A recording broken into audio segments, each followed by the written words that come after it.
Welcome to Learning English, a daily 30-minute program from the Voice of America. I'm Jonathan Evans. And I'm Ashley Thompson. This program is aimed at English learners, so we speak a little slower and we use words and phrases especially written for people learning English.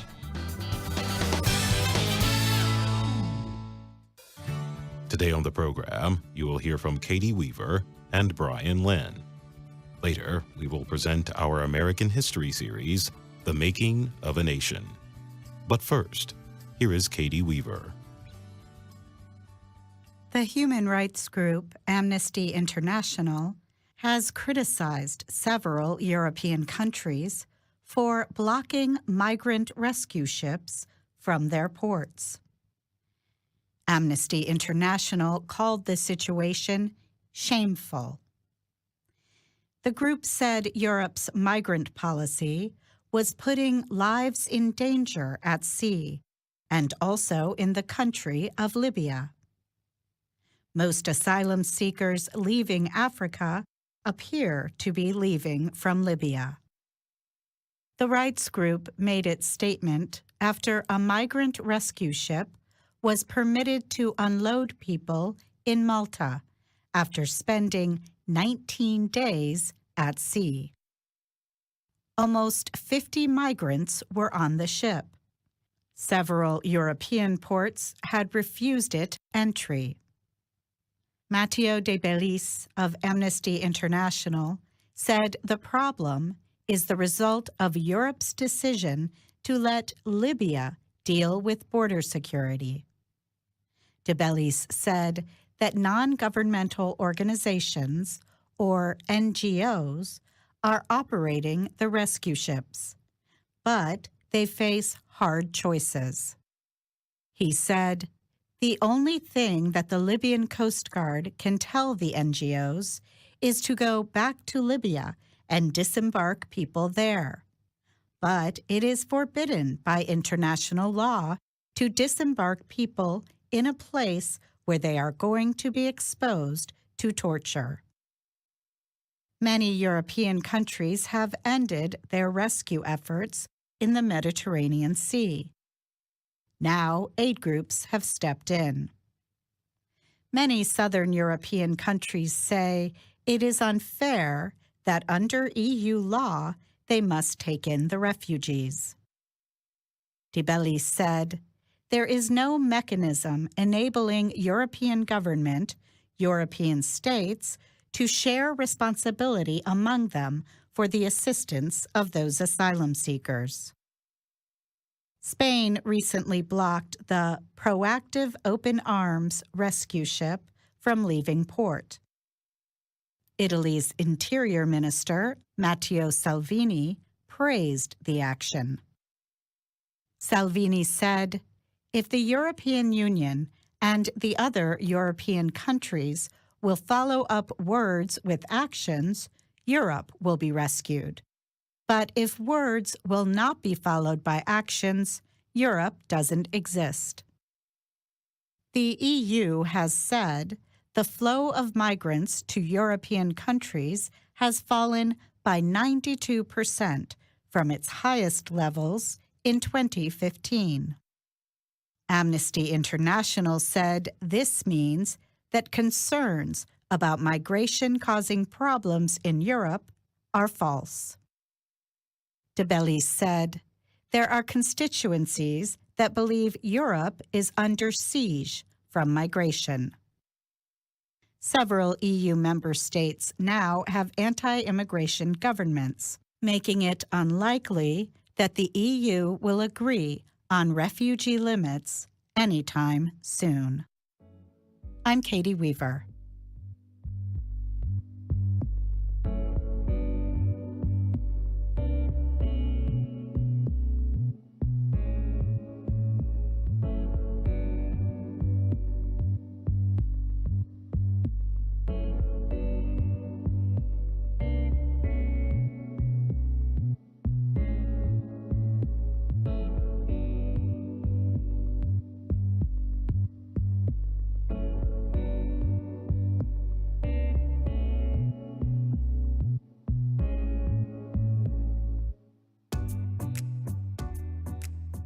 In 1947, locals first found the Dead Sea Scrolls in caves near the city of Jerusalem.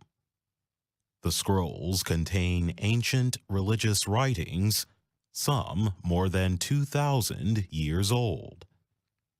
Now, in the cliffs above the Dead Sea, archaeologists are digging higher and deeper into hundreds of unexplored caves. They are hoping to find more parchment, and they are racing against antiquities robbers. The writings are on animal skin, known as parchment, and old paper, called papyrus. They describe Jewish society and religion before and after the time of Jesus.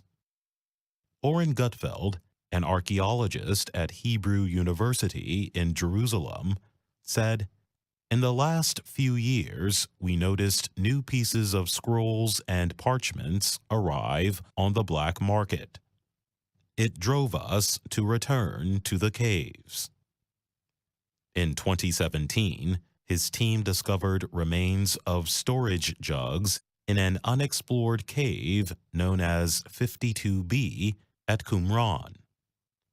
But any scrolls they may have held were missing. At about 200 meters above the level of the Dead Sea, the cave is higher than where the scrolls were first found in 1947. It is not known whether the cave may have been a good hiding place. Toward the back of the cave, volunteers sift through buckets of dirt in a narrow tunnel that could extend about 10 meters. People thought there was nothing left to find. There just wasn't incentive to do this, said Randall Price. He is a professor at Liberty University, a Christian college in the United States that helped fund the exploration. Price said 52B did not appear on previous explorations and could bring some secrets. In the narrow streets of Jerusalem's Old City, Eitan Klein checks on dealers to make sure their goods are in an official registry and are not being traded on the black market. He is the deputy director of the Israel Antiquities Authority. In late 2016, the authority recovered part of a piece of papyrus from the 7th century BC with the word Jerusalem. The papyrus had been taken from a cave by antiquities robbers.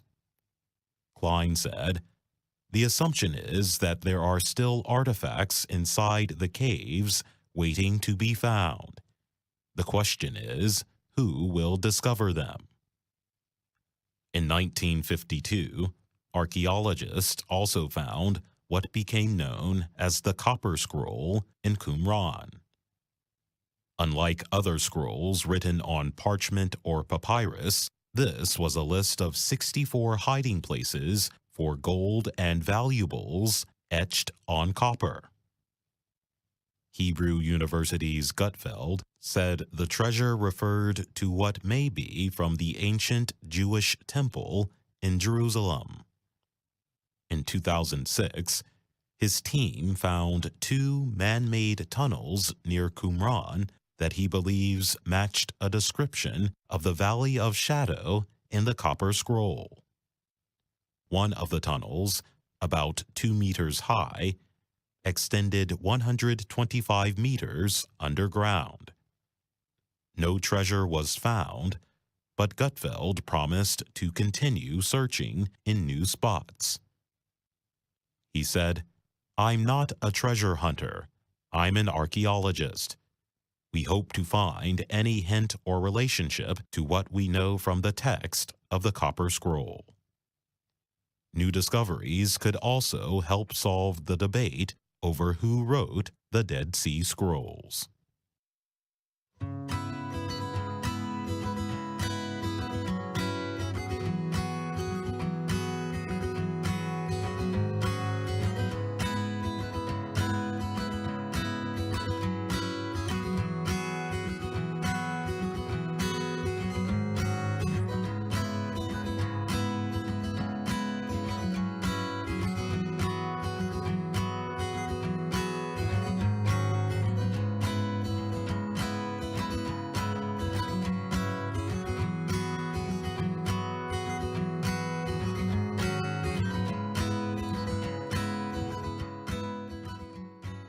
Pope Francis has joined a technology tool designed to permit people to connect spiritually. The Pope spoke about the Click to Pray app during his weekly Sunday religious address at St. Peter's Square in Vatican City. Pope Francis, who is 82, once said he considered himself a disaster with technology. But he demonstrated the app to the crowd gathered in St. Peter's Square. After launching Click to Pray from a tablet, he asked the person assisting if he had done it correctly. His helper confirmed that he had. The app was first launched in 2016, but the Pope announced that he was now adding his own personal prayer profile. Internet and social networks are a resource of our time, he told followers gathered for his message. A way to stay in touch with others, to share values and projects, and to express the desire to form a community. Today, he added, the Internet can also provide a way for people across the world to pray as a community, to pray together. The announcement came as the Pope prepared to visit Panama for World Youth Day 2019.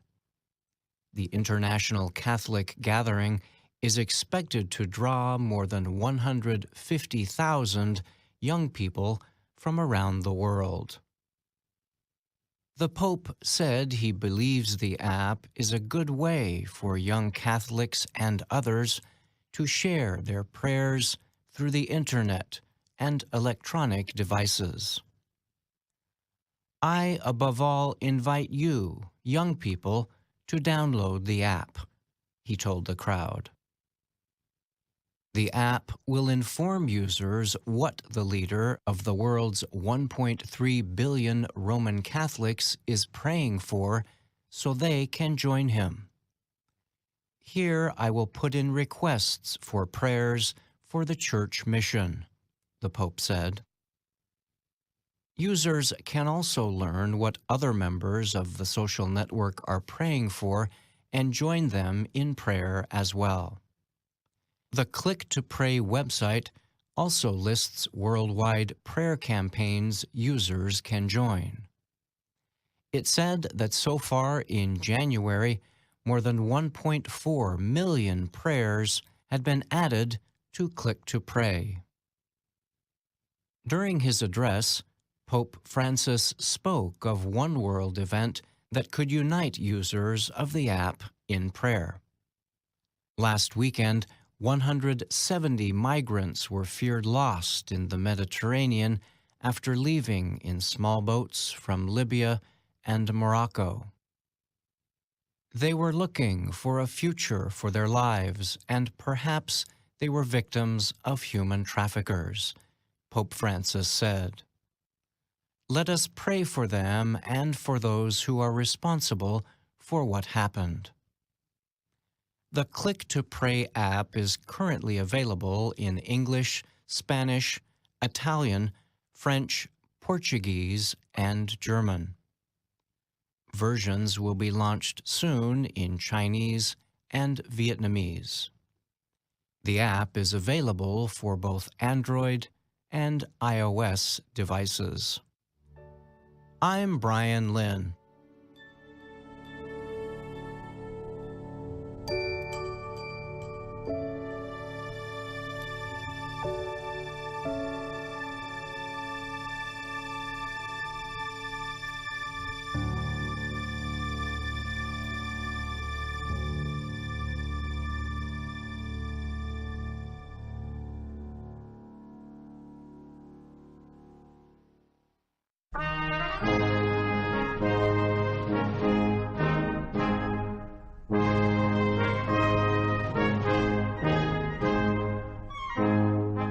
Welcome to The Making of a Nation, American History in VOA Special English.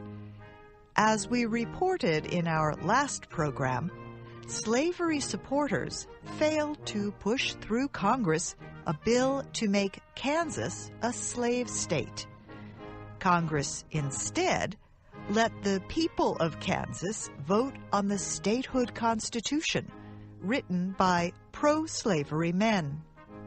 The people rejected the Constitution, and slavery supporters gave up the fight for Kansas.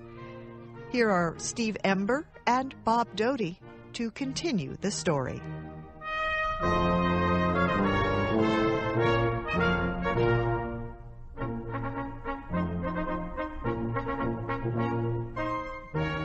The problem of slavery continued to divide the North and South. Northerners warned that slavery could spread no farther. Southerners threatened to leave the Union unless Southern rights were protected. In the far West, one could forget this bitter dispute. There were no slaves in the West. The land and the weather were not right for the kind of farming that used slaves. The West was growing quickly. Gold had brought thousands of settlers to California 10 years earlier. New discoveries of gold and silver now were leading men to Colorado, Arizona, and Nevada. "Don't go," warned the New York Tribune, "if you have a job or a farm. But if you have neither," it said, "and can get $50, then go to Colorado." There were many men without jobs or farms in the summer of 1858.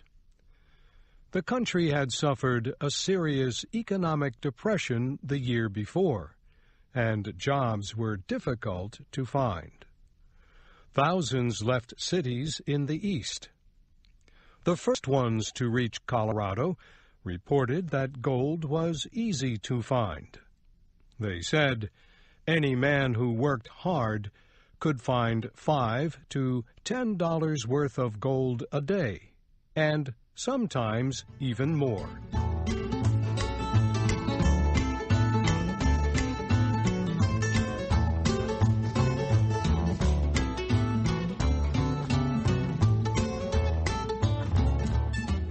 The thousands who rushed to Colorado soon found that there was not as much gold as expected. The valuable metal became harder to find. No longer could it be washed from the bottoms of mountain streams. Men had to dig into the mountains of rock to get it. Huge digging machines and crushers were needed to get the gold from the rock. These machines were expensive. Few men had enough money to buy them. Some of the miners organized companies. They borrowed money from Eastern banks or sold shares of their companies. In a few years, almost all of the gold from Colorado came from the mining companies. Many of those who went west to search for gold stayed to become farmers or storekeepers. Others moved farther west to find gold in Nevada or California. Some cleared the ground of trees and cut them into wood for houses. Such timber from the forests of Oregon and Washington was sold in California and Mexico, even in China and Hawaii. A few men recognized the need for transportation across the nation. Engineers planned 4 railroads, but northern and southern leaders could not agree on which one to build first. Until a railroad could be built, supplies were carried west in wagons, pulled by horses or oxen. 3 men, Russell, Majors, and Waddell, formed a transportation company in 1855 to carry government supplies to soldiers in the West. They started with 500 wagons. 3 years later, the company had 3,500 wagons and 40,000 oxen. Getting letters to and from the West was not easy in the 1850s. Ships brought mail to San Francisco 2 times a month. And once each month, mail would arrive in California after a slow trip by wagon from St. Louis, Missouri. The federal government decided to send mail overland 2 times a week to California. It gave the job of carrying the letters to a new company, the Overland Mail Company. The mail was carried by train or boat to St. Louis. Then it was put on Overland Company stage coaches, light wagons pulled by 4 or 6 horses. The company was told to take the mail along a 4,000-kilometer southern route through Arkansas, Texas, New Mexico, and Arizona. The mail arrived in Los Angeles 24 days after it left St. Louis.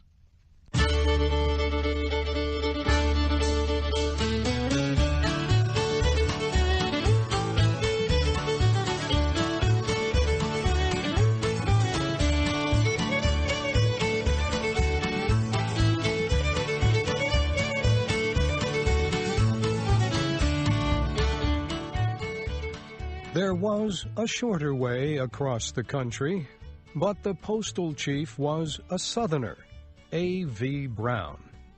He believed stagecoach travel might lead the way for a railroad, and he wanted a southern railroad to California.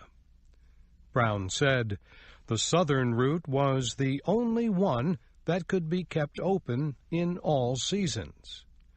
He said the other routes would be closed by snow in winter. The overland stagecoaches were large enough to carry 4 passengers, but not many people went to California in the coaches. The coaches never stopped for very long, only to change horses or drivers, and there were not many places to eat. Also, the trip was dangerous because of hostile Indians. The shortest distance between Missouri and California was across the central part of the country. The Russell, Majors, and Waddell Company decided to show that this central route could be used all year. It began a speedy mail service called the Pony Express. Letters were carried by riders on fast horses. Stations with fresh horses were built about 24 kilometers apart all along the way. A rider would change horses at each station until he had traveled 120 kilometers. Then he would give his letters to another rider. In this way, the letters would be carried between California and Missouri. The first letters sent by Pony Express from California took 10 days to reach Missouri. The Pony Express lasted only 18 months. It was no longer needed after a telegraph line was completed to San Francisco.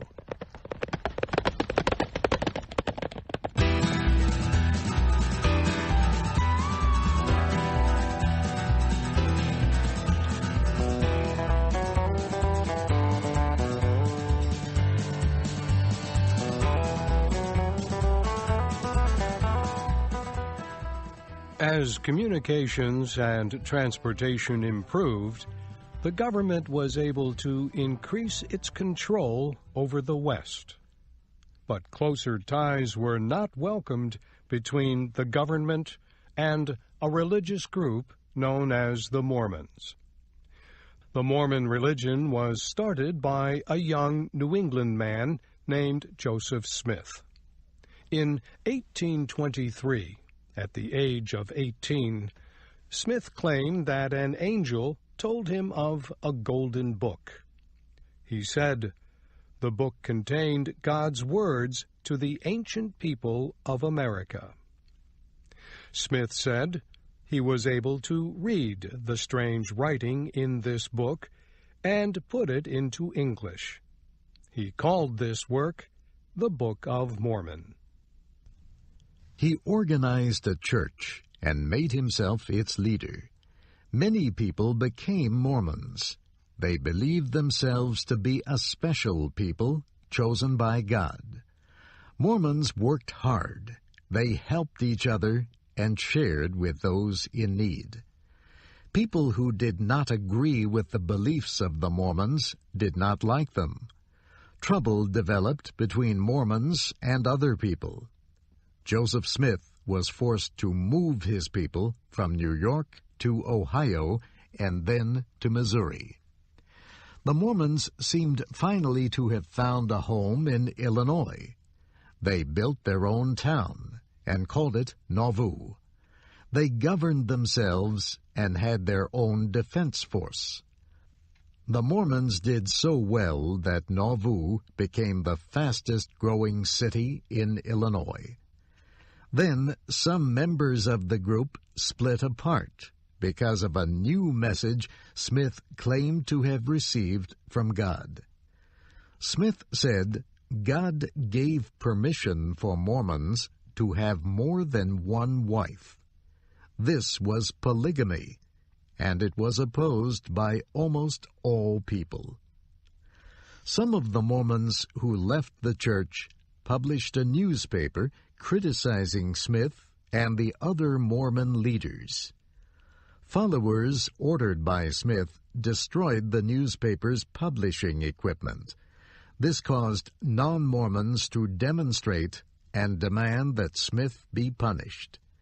Smith was arrested and put in jail in Carthage, Illinois. His brother also was arrested. An angry mob attacked the jail and shot both Smith and his brother to death. The governor of Illinois ordered the Mormons to leave his state. He said only this would prevent further violence.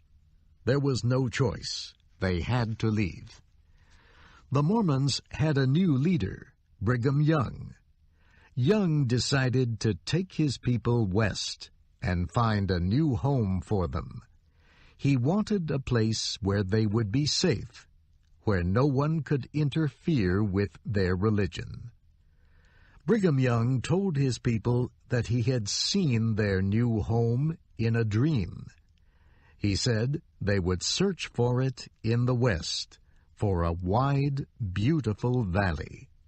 He said he would recognize it when he saw it.